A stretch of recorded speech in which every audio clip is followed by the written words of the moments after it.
สำหรับส่วนนี้การที่ว่ามาเข้าสู่บรรยากาศลำวงสมัคคีคอมต่อไปพี่น้องเขานะลำวงสมัคคีคอมนี้ถือว่าฟังตอนให้ทั้งบรรดาทานพี่น้องเขาแขกผู้มีเกียรติทุกภาคส่วนทุกตัวทุกตักหัวปวดสูนนำกันเป็นพิเศษพี่น้องเขานะจากแจกทั้งทีมงานดนตรีเขาการที่ว่าสิตอบสนองให้เป็นทั้งจังหวะซึ่งบันเดพี่น้องเขาเนาะ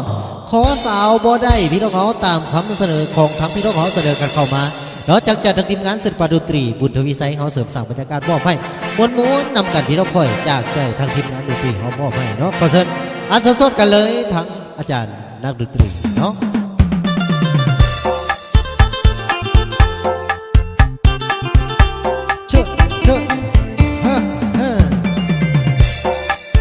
ขอผู้สาวบ่ได้พี่น้องเนาะตามคำเสนอกันมาพี่น้องเขาจากใจทั้งทีมงานดนตรีเขามอบให้เนาะบอกจากไล่ว่าเสียงคนสาคุ้มเนื้อคุ้มไตว่าคอยของสาวบ่ได้อยากอายหมู่กองเลือเกินเสียใจเต็มที่ก้มหน้านี้ตั้งแต่ค่อนคืนพออยู่ให้หอดมืออยากอายคนเขาสิเว้าใส่ขอลาพ่อแม่ถือเอาแพ้กระเป๋าเสื้อผ้า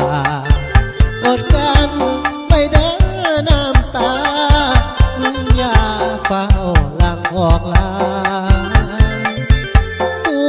ว่าเจ้าของตอนนี้กำลังอับอายเสียหน้าเอาแค่สองฝ่ายจึงขอ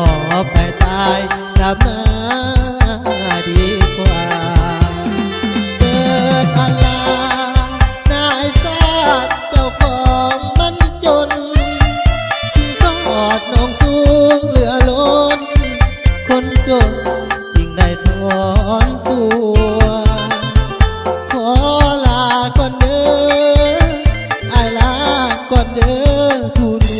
หัวสามีบ่ได้เป็นผัวแค่ย้อนบุญหัวอายน้อยบ่จากไล่ว่าเสียงคนสาดังเปิดทุกบ้านบ่อยู่ให้คนเขายันสู้กับฟันไปหน้าบ่ถอยถือเป็นบทเรียนที่เฮาขอสาแล้วปล่อยอกหักเจ็บคักแทบคอยย้อนเงินเฮาน้อยจึงบ่ได้สาว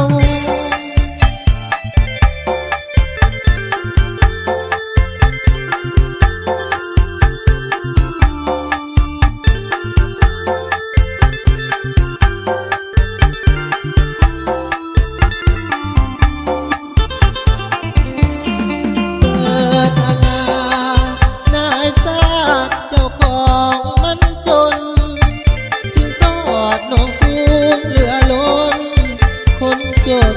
จึงได้ถอนตัวขอลาก่อนเด้ออายลาก่อนเด้อทุกหัวสามีบ่ได้เป็นผัวแต่ย้อนบุญหัวอายน้อย